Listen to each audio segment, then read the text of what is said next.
रहे हैं, वो ये कह रहे हैं कि जब ये फैसला लागू किया गया था तो ओवैसी साहब कहते नहीं कहते वो बात की बात है, उनकी पार्टी का नाम ही मुसलमान है तो फिर वो बात तो करेंगे उसी धर्म के लोगों की।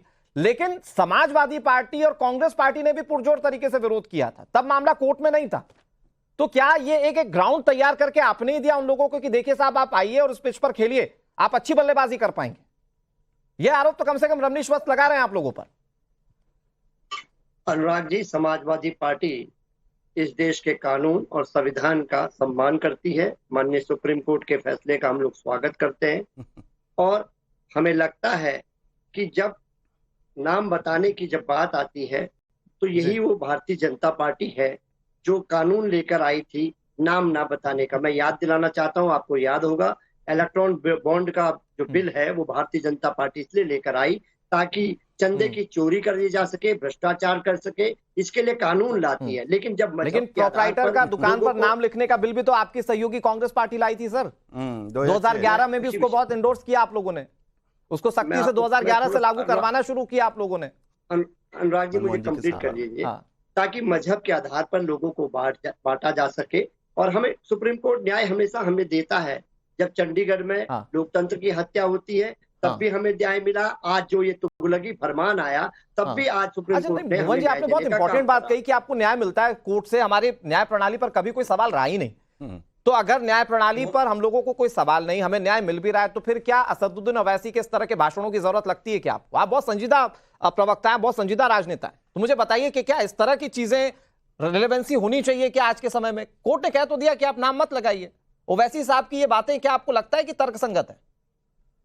अनुराग जी, देश के बहुत वरिष्ठ पत्रकार आप भी हैं और हमारे भारतीय जनता पार्टी के प्रवक्ता साथी भी पहले पत्रकार रहे हैं। ये ओवैसी साहब का बयान है, उसको कैसे रखना है दानिश कुरैशी साहब है।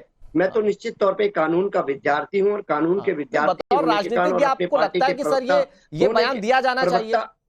पार्टी के प्रवक्ता होने के कारण जो पार्टी का स्टैंड है वो रखने के लिए मुझे आपने बुलाया, वो मैंने अपनी बात बताई है और हमें पूरा विश्वास है ये जो तुगलक प्रोफेसर साहब, देखिए आप प्रोफेसर हैं, आपको पता है कि बातों से कैसे खेलना है। मैं कह रहा हूं प्रोफेसर साहब आप ये बताइए, चूंकि आप ठीक है आप संजीदगी से सारे मामले को देख रहे हैं, लेकिन आप एक राजनेता भी तो हैं, आपका कोई ना कोई टेक तो होगा ही। मैं पार्टी लाइन और एक बतौर राजनेता इन दोनों चीजों के बीच में आपसे समझना चाह रहा हूं कि वो असदुद्दीन ओवैसी जो समाजवादी पार्टी के खिलाफ भी बोलते हैं, जो कांग्रेस पार्टी के खिलाफ भी बोलते हैं, आपको लगता है कि असदुद्दीन ओवैसी का ये बयान रिलेवेंट है, ये देना चाहिए क्या? इससे देश का माहौल या देश का मुस्लिम जो है वो उत्तेजक नहीं होगा क्या उनको भड़काने जैसा नहीं है असदुद्दीन ओवैसी का ये बयान? देखिए, हमारी चिंता ये अनुराग जी कभी नहीं रही। ना तो हमारी चिंता रही कि भारतीय जनता पार्टी क्या बोल रही है, हमारी चिंता रही कि ओवैसी साहब क्या बोल रहे हैं। हम तो सिंपल से उत्तर प्रदेश में एक सूत्र पे चलते हैं, पीडीए प्लस इंडिया। इसको हमें केवल चिड़िया की आंख की तरह केवल वही दिखाई जाते हैं जिससे कि भारतीय जनता पार्टी की मुस्कुराहट को छीना जा सके, क्योंकि 2024 में इसका है। हम लोग उसी दिशा में काम करते हैं। नहीं, लेकिन प्रोफेसर साहब वो असदुद्दीन ओवैसी वाली बात पर भी बोल देते। खैर मैं आऊंगा आपके पास एक बार फिर से। हाफिज नूर अहमद अजहरी साहब, ये असदुद्दीन ओवैसी जो हिटलर शाही वाली बात कह रहे हैं, क्या ये देश में आपको रेलेवेंट लगती है क्या? और अगर लगती भी है, मतलब मान लीजिए कि आपको लगता हो कि योगी आदित्यनाथ अपने फैसलों को थोप रहे हैं, तो उससे ऊपर कानून है, उससे ऊपर हमारी अदालतें, और अदालतों ने बता दिया कि आपको नाम उजागर करने की जरूरत नहीं है, तो इस तरह के बयानों की जरूरत आपको लगती है क्या? आ रहा हूं दानिश भाई, आ रहा हूं। सबसे जरूरी बात यह कि मैंने अभी सभी लोगों को सुना है, एंकर महोदय अनुराग सिंह सहित 4 भाइयों को, और मुझे उम्मीद है मुझे भी सुनेंगे। जो ये आरोप है कि मुसलमानों को भड़काने की कोशिश की जा रही है कांवड़ यात्रा के नाम से, मैं पूरी जिम्मेदारी के साथ कह रहा हूं, मुसलमान कहीं भड़कने वाला नहीं है। एक साजिश के तहत, एक प्लानिंग के तहत कांवड़ यात्रा का सहारा लेकर के, कांवड़ यात्रा का फायदा उठा करके, कांवड़ यात्रा को हाईजैक करके, कांवड़ यात्रा की मार्केटिंग करके हिंदू समाज को मुसलमानों के खिलाफ भड़काने की कोशिश की जा रही है। जिस तरह से अभी भारतीय जनता पार्टी के 2 लोग, एक वो राजनीतिक विश्लेषण है, दूसरे हमारे एसएन सिंह भाई हैं, ये दोनों कितनी शराफत वाली बातें कर रहे थे, जैसे ये लोग कुछ नहीं करते हैं। इनके कारनामे अच्छे हैं, बाकी सब गुनाहगार हैं। तुम चलाते हो। जबकि देखा जाए तो भाजपा आरएसएस इनसे जुड़ी हुई जितनी इनकी ज़ेली तंजीमें हैं उनके जो नेता है, उनके जो लोग हैं वो मुखर होके मुसलमानों को और इस्लाम को और इस्लाम के मानने वालों की मुखालफत करते हैं। इन्हें शर्म आनी चाहिए, सत्ता में बैठे हैं। नहीं सत्ता का दुरुपयोग अजहरी साहब देखिए, आपने अपनी बात को कहा। मैं अजहरी साहब एक सवाल आपसे पूछ रहा हूं, उसके बाद दूसरे गेस्ट भी इस पर इंटरवीन करेंगे। अजहरी साहब एक छोटा सा सवाल मैं आपसे पूछ रहा हूं, मुझे ये बताइए कि अगर सरकार ने, नहीं अजहरी साहब मुझे ये बताइए ना, अजहरी साहब नहीं, अजहरी साहब सुनिए ना, आप बहुत जिम्मेदार पद पर बैठे हुए हैं। मैं आपसे ये समझना चाह रहा हूं कि अगर सरकार ने ये कहा कि जो कांवड़ यात्री हैं उन तक साफ और स्वच्छ चीजें पहुंचे, और रमनीश जी भी बता रहे थे कि कैसे पहले कुछ वीडियो सामने आए थे जिसमें इस बात की शंका थी कि कुछ लोग कांवड़ को खंडित करने की कोशिश कर सकते हैं। अगर सरकार की मंशा ये थी कि सिर्फ कांवड़ियों तक शुद्ध चीजें, साफ चीजें पहुंचे उनके धर्म के हिसाब से, तो इसमें आपको कैसे लगता है कि मुस्लिमों को भड़का रही है?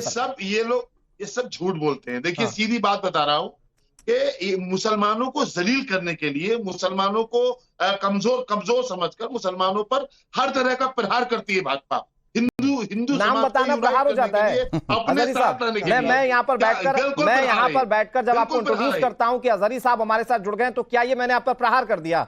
ये इसमें और उसमें फर्क है। वो रोजमर्रा की जिंदगी गुजारने वाले सेब, बस मैं आ रहा हूं, इसके बाद एसएन जी आपके पास आलू बेचने वाले लोगों के अगर आप इस तरह से उन्हें टॉर्चर करेंगे और उनकी ये एसएन सिंह साहब, मुझे ये बताइए कि हाफिज नूर अहमद अजहरी साहब जो कह रहे हैं, क्या ये आम मुस्लिम की भी सोच है?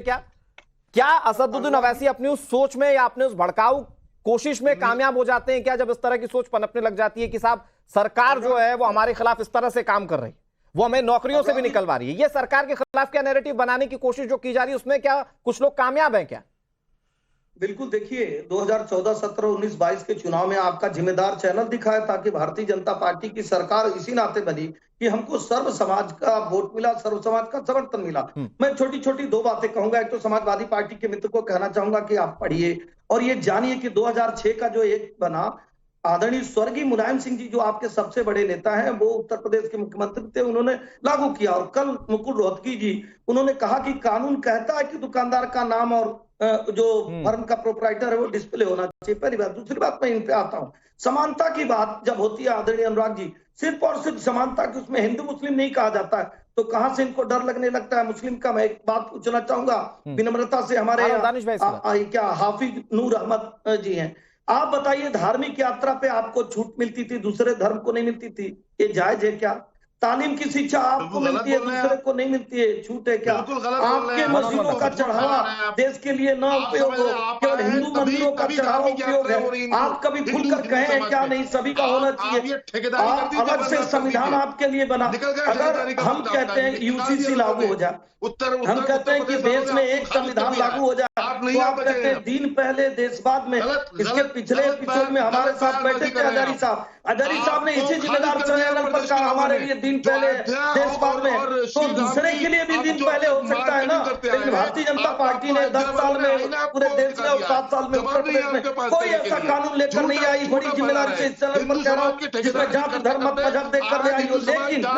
लेकिन अजहरी साहब ये मुझे बताइए, आप आरोप लगा रहे हैं कि ठेकेदारी कर रहे हैं हिंदू समाज की। एसएन सिंह साहब, अजहरी साहब एक मिनट, आप कह रहे हैं कि हिंदू समाज की ठेकेदारी कर रहे हैं यहाँ पर बीजेपी के प्रवक्ता। मुझे ये बताइए कि क्या मुस्लिम समाज की ठेकेदारी कुछ राजनेता नहीं करते हैं क्या? वो कहते हैं कि प्रधानमंत्री बन गए नरेंद्र मोदी तो ऐसा हो जाएगा, वो कहते हैं सीए एनआरसी आ जाएगा। क्या पूरे मुस्लिम समाज की ठेकेदारी कुछ पर्टिकुलर लोग नहीं करते हैं क्या? ये ठेकेदारी का आरोप सिर्फ एक व्यक्ति पर या एक विशेष पार्टी पर आप कैसे लगा सकते हैं? लेकर के आज तक, अनुराग भाई सुन लें, अनुराग भाई 1947 से लेकर के आज तक मुसलमानों ने किसी मुसलमान को अपना लीडर नहीं माना।